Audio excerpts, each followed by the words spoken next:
Yeah, I think I had the best possible upbringing a person can have, which is good parents and no money. I didn't get famous or rich young, which I also thank the Lord for. I think a lot of these people who get famous online quite early, I think they miss out a lot of life. It's not real life. It's not real life. It's not real life. No, I had real jobs and I did real things and I was really broke and I was really on the bus and really trying to pay rent and doing real stuff for a long time. I wrote a line in here, and I think you could relate to it. A poor man is broke, a rich man is broken. So if you're broke, you could figure out a way to be rich. But if you were given everything and you don't know how to manage this life, you're broken and you don't feel like you've earned anything. I've met more depressed rich men than I've met depressed broke men. It's amazing you say that because there's two answers to that. My first one is, I love that you say that because I always say I'm not rich. I'm a poor man with a lot of money. I always used to say that. And I don't want to brag or anything, but just because I get asked this question a lot. I've been extremely successful. I have hundreds of millions of dollars. In fact, I think our last valuation across everything we own is we're almost at B now. So we're doing very, very, yeah. I'm a billionaire. Top G's a billionaire. So we're doing extremely well. That's the first thing. The second thing, it's great that you say that because I completely agree. Because if you're born with everything, if you're born with all this money, that you have no aspiration, nothing to actually grasp onto and trying to achieve, then money doesn't make you happy. But then you can analyze this from another angle, right? We were just talking earlier, we can always pivot back to who the matrix are, who's in charge. So let me ask you. Do you have somebody that Well, let me ask you a question. Okay, go ahead. If you're born into a dynasty, let's say a banking dynasty, and you're born a billionaire, and you have everything you've ever wanted ever, and money has absolutely no value at all, and a brand new Ferrari doesn't mean a thing. You could buy one every 10 minutes for the rest of your life, and money doesn't make you happy. What's the one thing that's going to make you happy? Controlling others. Controlling others. Power. Yeah. Ego. So then you sit there and start looking at things. Because and going, games become real. Absolutely. Yeah. So now you're like, okay, well, money doesn't satisfy me. What makes me feel important? Especially if you're going to add in. Let's add in another angle to it. Let's imagine you falsely believe, because it is falsely, that you're somehow genetically better than others. You're from this lineage. You're better than the other people. And the other people, the serfs and peasants, are struggling for money, and you have unlimited money because you're so smart and your family's always been so smart. You'll have haughty eyes. Yeah. So then you're going to sit there and go, well, why did they make people put on a mask when they walked in the restaurant and take the mask off to eat and then put it on to go to the toilet and then take it off to eat and then put it back on? Because I'll tell you why, because it's funny. You think it's just because it's funny? Because it's an ego. Because it's ego. I thought it was the test to see how far they could push something. Compliance tests. Yeah. Which is the same thing. So when you really understand that people who are in charge of the world are completely, like you said, broken. There are broken people. Money can't satisfy them. People said, I keep referencing COVID, and I do that because it was something tangible that everybody lived through. That's a very easy one to reference. This is actually, it's a bad thing that could work in your favor because now they could relate to you. Yeah. More. Oh, absolutely. A lot of, when I was saying during COVID about the Matrix, everyone called me crazy. And by the end of COVID, a lot of people were like, Andrew, you nailed it, day one. Because I don't think many people understand, because I wasn't nearly as famous then, but the videos exist on the internet. Me and my brother were the kings of COVID. Everyone else now understands it was garbage. Everyone else talks tough. Everyone else has their story about how they went out during COVID. Talk now. But you're tough now. On day one of COVID, day one, when they still had the people falling over in the street in China. Yeah, what was that? That video? Yeah. They're just running in the street and dropping dead? Yep. When the Italian hospital was overrun, day one, my brother and I sat down and had a conversation in our war room, our cigar lounge, which is very similar to this. And we sit down and said, if this disease will kill people like you and I, military-aged males, then the world is over.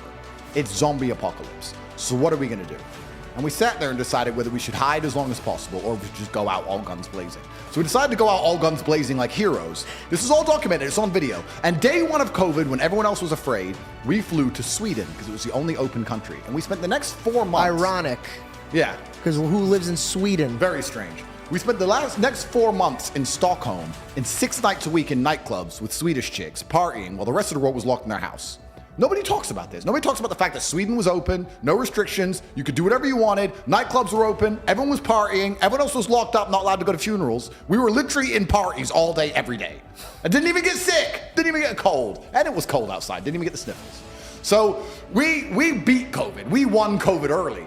So even after this experience, for the next 2 years of COVID, I'm trying to scream at people, listen, wake up. And like, oh, yeah, they wouldn't just put it on the news. They wouldn't just lie to us and try and scare us all for no reason until you understand the good and evil in the world and you understand that's how the devil actually operates.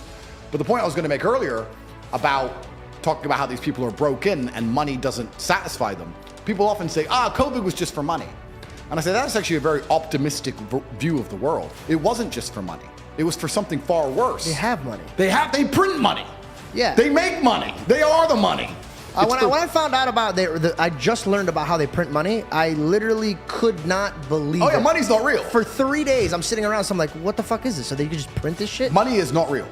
It's not real. They just print it. It's not real. Fair. Please continue. Yeah, so money's not real. And I say that to people. And they So go, it's not about money. No, it's not about money. So what's it about? It's about power and control. Yeah. Because when you get to a certain level of wealth, and I'll talk from my own personal experience, I want people to understand I come from the lowest possible socioeconomic background. I come from a single mother household. My father and mother broke up when I was 9. I lived in Luton, England, which is the worst town in England. I grew up and went to a school with a 3% pass rate. Everyone around me was stabbing each other and selling drugs. I thought you said your father was one of the best fathers you've ever had. He was. But my mother and father broke up and he stayed in America and I moved to England. And he wasn't financially successful, but he taught me other lessons. Gotcha. And I'm glad he didn't give me money because I think that a harsh upbringing and a harsh life makes a man a man. I don't think you learn a lesson any other way. But I come from the absolute bottom, and now I'm up at a position where we have a very large empire. A lot of it is shadow. Most people don't know what it is, but even our overt things, even our university and things that are online are turning over $15, $20 million a week. So we're doing crazy sums of money. So I've been from the absolute bottom to the absolute top. I've seen it all. And once you get past a certain level of wealth, once you get past a certain level of money, but then you understand what money is, right? So we say about money not being real. Money is not real from a governmental perspective because they just print it. It's nothing. But money is truthfully the stored time and energy of other people. If you have money, you have stored time and energy of other humans. Because people are hourly rates. That's right. Because I can take that money and make someone else use their time and energy for X thing. Got it. So it's a different version of slavery. Absolutely. Because if I'm going to come along and say, you're no longer my slave. As my slave, you had to work for a house and a car. You're no longer my slave. In slavery, let's actually look at slavery. Slavery began that way. Yeah, and slavery said, you work on my plantation, I give you somewhere to eat. Or I'll give you my daughter. Yeah. This is how people would work. And that's why they were like, oh, your Bible believes in slavery. I'm like, slavery was different. It wasn't like, there was bondages and there was slavery. That's why the Egyptians, that's a whole different type of slave. Yep. But the origination of slave was like a debt. I'm paying you a debt. Yep. Completely. So let's look at even American slavery, the slavery that most Americans understand. You're going to work for me. I'm going to give you a house and I'm going to give you food and you're going to stay here and you're going to work. Slavery is abolished. So now what do? You're going to work for me. I'm going to give you that. I'm going to give you some money. And that money is enough to only buy you a house and some food. We've just put money in the middle. Now, if I can make you do whatever I want for money, and I can print as much money as I want, you're my slave. Because I can print it from the sky and you need it to live. So you are my slave. Money's not real. So I have all of this money. I have the stored time and energy of other humans. And once you get past a certain level of wealth, you understand, which ties back to COVID, that you're not interested in money. What you're interested in is people. It's always been about having good people around you. You want a beautiful, doting, loving woman who's obsessed with you. You want good brothers who will stand by you and make you motivated. You want bodyguards who are going to protect you. You want people. And then you want to look at it further down the rabbit hole. You want to get more sinister. If you've been born into a lineage or a dynasty or the people who control the world, you want robot people. You don't want to be spoken to disrespectfully. In your empire, in your podcast empire, right? You now have a podcast. Would you allow a member of staff to come along and say, this is bullshit. I don't like how you do this. This is shit. You're shit. Or would you fire him? I don't know if I would fire them. I would first try to teach them how to behave. And if they didn't listen? They're out. Absolutely. So let's imagine you ran a country. Okay. All right. Let's imagine you ran the world. And then let's imagine there's this guy called Top G who sits down there and becomes the most Googled man in the world for telling the world that COVID's a lie. And you're making everybody run around and do everything you say. You're going to allow that person to get away with it? And now you start to understand, that's how the Matrix operates.